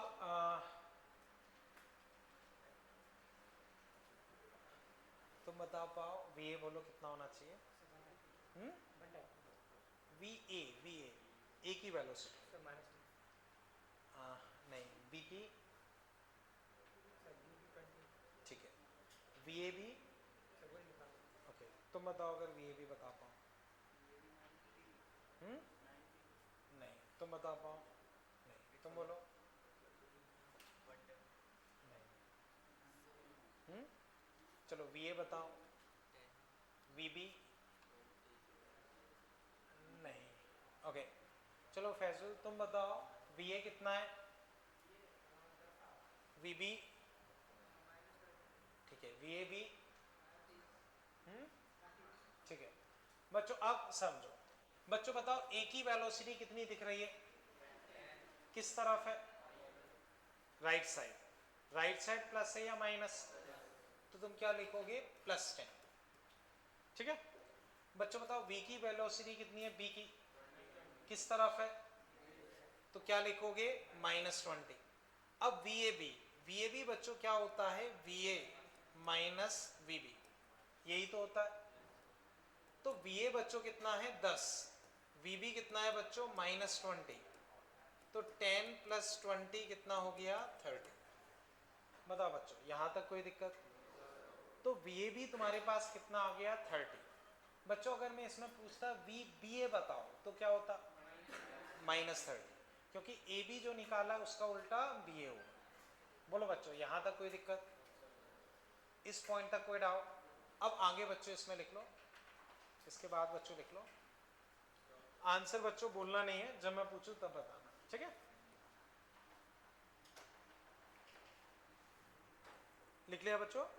अब बच्चों इसमें लिख लो, calculate time, calculate time after which, calculate time after which particle collide to each other, calculate time after which particle collide to each other,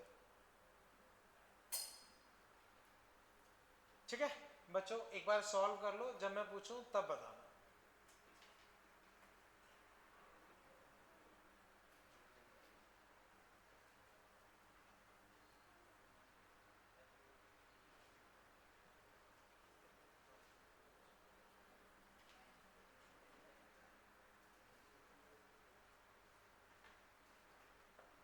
okay अब बच्चों हैंड राइज करें जिससे सॉल्व हुआ। आस्था बोलो 4 सेकेंड, ओके और कोई, और ओके आस्था तुम बताओ तुमने क्या किया, सही आंसर बोलो, ठीक है तुम बताओ तुमने क्या किया, ठीक है तुम, ओके किसी और मेथड से किसी ने किया, कोई और, ठीक है बच्चों समझो, टाइम 4 सेकेंड होगा। इसको सॉल्व करने के बच्चों दो तरीके रहते हैं, एक हम नॉर्मल मेथड से करें, एक हम रिलेटिव से करें। दोनों मेथड से हम बच्चों सॉल्व कर सकते हैं। तो बच्चों दोनों मेथड से मैं डिस्कस कर रहा हूँ, समझते हैं बच्चों यहाँ तक कोई दिक्कत। अब बच्चों मैं इसे डिस्कस कर रहा हूँ तो वो समझो बच्चों। अगर हम नॉर्मल मेथड से सॉल्व करें तो let particle collide in time t, तो बच्चों पार्टिकल t टाइम में टकरा रहा है, मान लो बच्चों पार्टिकल टी टाइम में टकरा गए, तो बच्चों ये बताओ ए की रफ्तार 10 है, ए की रफ्तार 10 है, वो टी टाइम में कितना चलेगा? कितना चलेगा बच्चों? Distance equal to speed into time, तो 10t। तो बच्चों बताओ ए की रफ्तार 10 है, तो वो टी टाइम में कितना चलेगा? 10t। बी की रफ्तार 20 है, वो टी टाइम में कितना चलेगा? 20t। तो बच्चों ये समझो जैसे मान लो एक बंदा यहाँ से आ रहा है, एक मैं यहाँ से जा रहा हूँ, दोनों में टक्कर हो रही, दोनों में टक्कर हो रही, तो वो टक्कर कब हो सकती है कि कुछ ये चले कुछ वो चले, और दोनों मिलके कितना चलना, दोनों मिलके कितना चलना है? 120। तो बच्चों मान लो ये यहाँ आया, ये यहाँ आया और यहाँ टकरा गया, तो ये D1 ये D2 दोनों टकरा रहे हैं, दोनों टकरा रहे हैं। तो बच्चों अगर दोनों टकरा रहे हैं तो बताओ D1 प्लस D2 क्या होना चाहिए? D1 प्लस D2 क्या होना चाहिए? 120, तभी टक्कर हो पाएगी। तो D1 प्लस D2 क्या होना चाहिए? 120। D1 बच्चों speed into time 10t, 20t 120, 30t 120, t 4 second. कोई दिक्कत बच्चों? तो 4 सेकेंड में बच्चों इनकी टक्कर हो जाएगी, 4 सेकेंड में बच्चों इनकी टक्कर हो जाएगी। ये चीज समझ गए बच्चों? अब दूसरा तरीका बच्चों ये होता है कि हम इसको रिलेटिव से करें, हम इसको रिलेटिव से करें। तो बच्चों बताओ दोनों के बीच में कितनी डिस्टेंस दिख रही है, और दोनों की रिलेटिव स्पीड, माने कि पास में आने की रिलेटिव वेलोसिटी बच्चों कितनी है? हमने कहीं निकाली है 30। तो बच्चों आप अब इस क्वेश्चन को ऐसे समझो, ये 30 की रफ्तार से एक दूसरे के पास आ रहे हैं, 30 की रफ्तार से एक दूसरे के पास आ रहे हैं, तो 30 की रफ्तार से एक दूसरे के पास आ रहे हैं, इनको टकराने के लिए 120 की डिस्टेंस कवर करनी, टकराने के लिए जो 120 का गैप है वो खत्म करना। तो बच्चों टाइम हो जाएगा relative displacement upon relative velocity. S R से मतलब बच्चों मैं पूरा लिख देता हूं यहाँ पे, relative displacement, relative displacement upon relative velocity. Clear है? तो टाइम बच्चों रिलेटिव डिस्प्लेसमेंट कितना है? 120, रिलेटिव वेलोसिटी 30, 4 सेकेंड। तो 120 उन्हें 30 की रफ्तार से चलना है, तो आंसर बच्चों क्या हो जाएगा? 4 सेकेंड। कर लो बच्चों इतना, फिर मैं आगे डिस्कस करूँ। बोलो। हाँ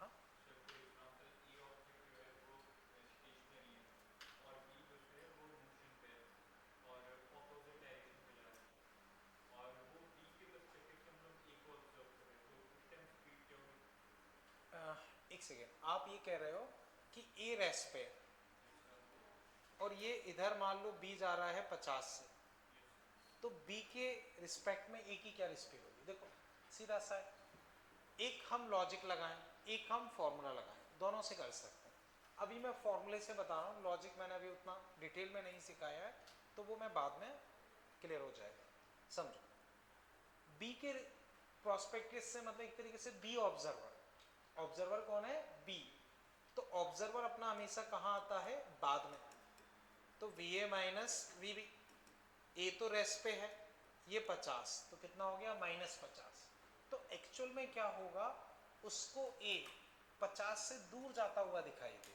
अब अगर लॉजिकली समझना चाहो तो वो भी थोड़ा सा समझाता हूँ कि तुम मान लो इधर दौड़ने लगो और इस बोतल को देखो, तो तुम्हें बोतल कहाँ जाती हुई दिखाई दे? पीछे। जैसे तुम ट्रेन में ट्रेवल कर बच्चों, आसपास इलेक्ट्रिक पोल्स, पेड़ पौधे वगैरह देखो, कहाँ जाते हुए दिखाई देते हैं? पीछे। कहाँ जाते हुए दिखाई देते हैं? पीछे। तो बच्चों एक्चुअल में वो पीछे जाते हैं क्या? वो तो स्टेशनरी है। आपको ऐसा फील आता है कि वो सब कहाँ जा रहे हैं? पीछे। वो यही लॉजिक होता है कि बी आगे दौड़ रहा है, तो उसको ये नहीं लगेगा कि वो आगे दौड़ रहा है, उसे ये लगेगा कि बाकी सब पीछे जा रहे हैं। वो वहीं का वहीं है, उसे ये लगेगा कि बाकी सब पीछे चलते चले जा रहे हैं। वो खुद को हमेशा रेस्ट पे फील करेगा और उसे लगेगा कि ए पीछे की तरफ भाग रहा है, ये उसे दिखेगा। समझ गए ना?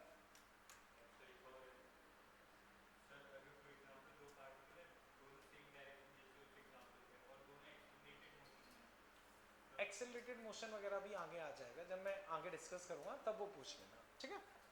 ओके बच्चों, अभी बताओ इसमें कहीं कोई कंफ्यूजन? ठीक है बच्चों, दोनों मेथड समझ पाए? क्लियर है? अब बच्चों मुझे एक चीज बताओ, यहाँ दोनों की वेलोसिटी सेम डायरेक्शन में या अपोजिट? दोनों की वेलोसिटी सेम डायरेक्शन में या अपोजिट? तो बच्चों रिलेटिव आप देखो दोनों का जुड़ के आया है, मतलब बढ़ गया। तो बच्चों मैं बाद में लिखवा भी दूंगा, बट अभी समझो, दोनों की वेलोसिटी सेम डायरेक्शन में या अपोजिट? तो रिलेटिव वैल्यूज आप देखो जुड़ के बढ़ गई हैं, 30 हो गई, जबकि 30 ना तो इसकी है ना इसकी है, फिर भी 30 आ गई क्योंकि वो आपस में जुड़ गए, आपस में जुड़ गए। इतना क्लियर है? तो एक पॉइंट बच्चों अपना बनता है कि अपोजिट डायरेक्शन में रिलेटिव वैल्यूज जुड़ जाते हैं, अपोजिट डायरेक्शन में रिलेटिव वैल्यूज जुड़ जाते हैं।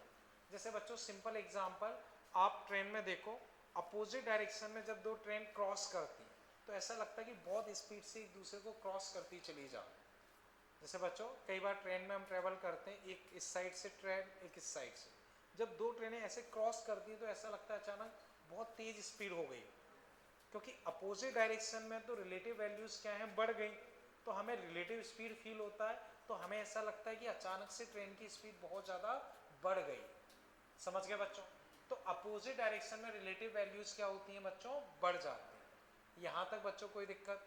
ठीक है, अब इसमें बच्चों आगे फिर देखना, नेक्स्ट एग्जांपल बच्चों इसमें देखो,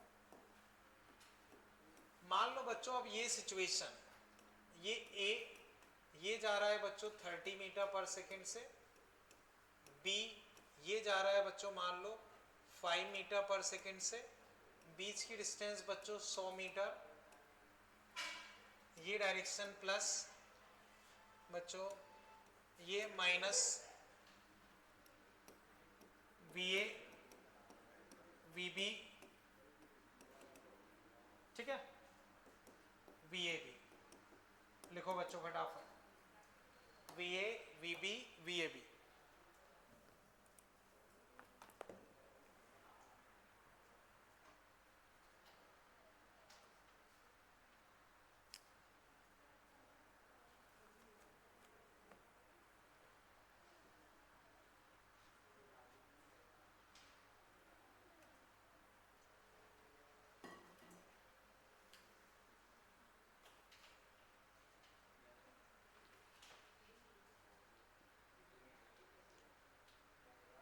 अंकित बताओ क्या होना चाहिए? V A plus 30, V B plus 5, V A B सही बच्चों, V A minus we B, तो 30 माइनस 5 कितना आ गया, 25। बोलो बच्चों कोई दिक्कत? तो वी ए बी बच्चों कितना हो गया, 25। कोई दिक्कत बच्चों? अब बच्चों इसमें आप नेक्स्ट लिख लो, नेक्स्ट बच्चों लिख लो, calculate time, calculate time after which, calculate time after which particle collide to each other, calculate time after which particle collide to each other। सही है बच्चों?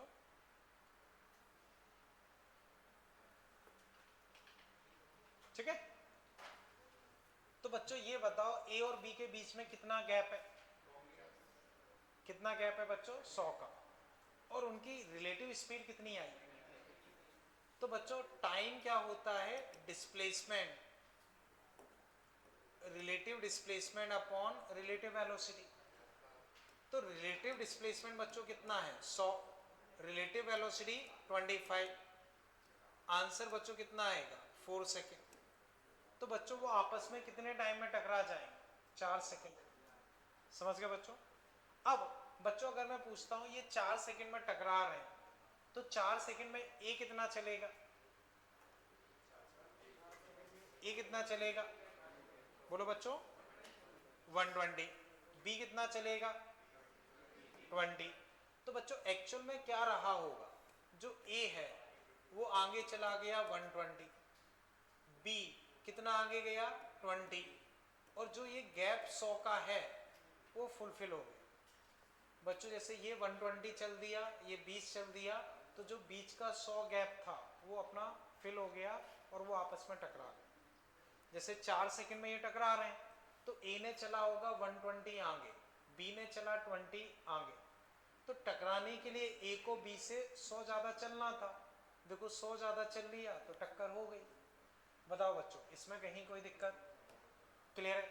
अब बच्चों बताओ इसमें दोनों की वेलोसिटी सेम डायरेक्शन में या अपोजिट?